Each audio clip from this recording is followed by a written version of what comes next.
વડીલો તથા વાલા વિદ્યાર્થી ભાઈ બહેનો, આજે હું તમને બેટી બચાવો વિશે કહું તે તમે શાંતિથી સાંભળજો.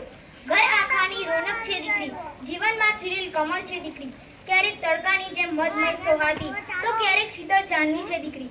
શિક્ષા, ગુણ, સંસ્કાર રોપી તો પછી દીકરા સક્ષમ છે દીકરી. સહારો આપો જો વિશ્વાસનો તો પવિત્ર ગંગા જળ છે દીકરી. પ્રકૃતિના સદગુણ જો સિંચો તો પ્રકૃતિ સમ નિશ્ચળ છે દીકરી. તો કેમ પ્રતિબંધ તેના જન્મવા સામે આપણી આખી કાલ છે દીકરી. પરંતુ દુઃખની વાત એ છે કે આજે પણ પ્રગતિશીલ સમાજમાં દીકરીને જે સન્માન મળવું જોઈએ તે હજુ મળતું નથી. તેમજ આધુનિક યુગમાં સમાજ એનું મહાકલંક ભ્રૂણ હત્યાની ભયંકર બધી પ્રવેશી ગઈ છે, જેના કારણે આજે પણ માનવજાત અશાંતિના આરે આવી ઊભી છે. ગર્ભપાત એ જીવતા મનુષ્યની હત્યા છે. માતાના ગર્ભમાંથી માનવ બાળ જ ઉત્પન્ન થાય છે, પણ કેટલાય લોકો દીકરી જન્મવાની હોય છે ત્યારે ગર્ભપાત કરાવી નાખે છે. મને એવું લાગે છે કે મારા મતે એની પાછળ મુખ્ય કારણ દહેજ પ્રથા હોવાનું જણાય છે.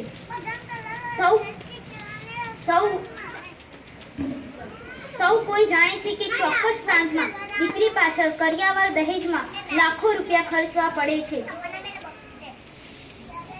આ મહત્વનું કારણ માની શકાય છે. ભારતમાં પ્રાચીન સમયમાં નારી સન્માનની ભાવના જોવા મળતી હતી. આપણા વેદો, ઉપનિષદ, રામાયણ, મહાભારત જેવા પૌરાણિક ગ્રંથોએ પણ નારી શક્તિનો અપાર મહિમા ગાયો છે. અવનીથી લઈ આકાશ સુધીની વાત છે. જગમાં નારી મહાન છે, અબળા નથી પણ સબળા છે. દીકરી એ મોઘા મૂલ્યની ભેટ છે. માટે જ સાચું જ કહ્યું છે કે યત્ર નાર્યસ્તુ પૂજ્ય. માટે સાચું જ કહ્યું છે કે નારી માત્રનું રખાય માન, સમાજમાં એ છે સાચી શાન.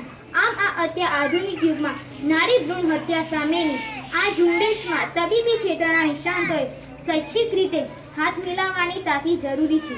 જ્યારે પતિ પત્ની જાતિ પરીક્ષણ માટે જાય ત્યારે તબીબીઓએ પતિ અને પત્નીને દીકરીનું મહત્વ સમજાવી બેટી બચાવો અભિયાનને મદદરૂપ થવું જોઈએ. માટે જ ભગવતી કુમાર શર્માએ સાચું જ કહ્યું છે કે યત્ર નાર્યસ્તુ પૂજ્યન્તે રમન્તે તત્ર દેવતા અસ્તુ. જય હિન્દ, જય ભારત.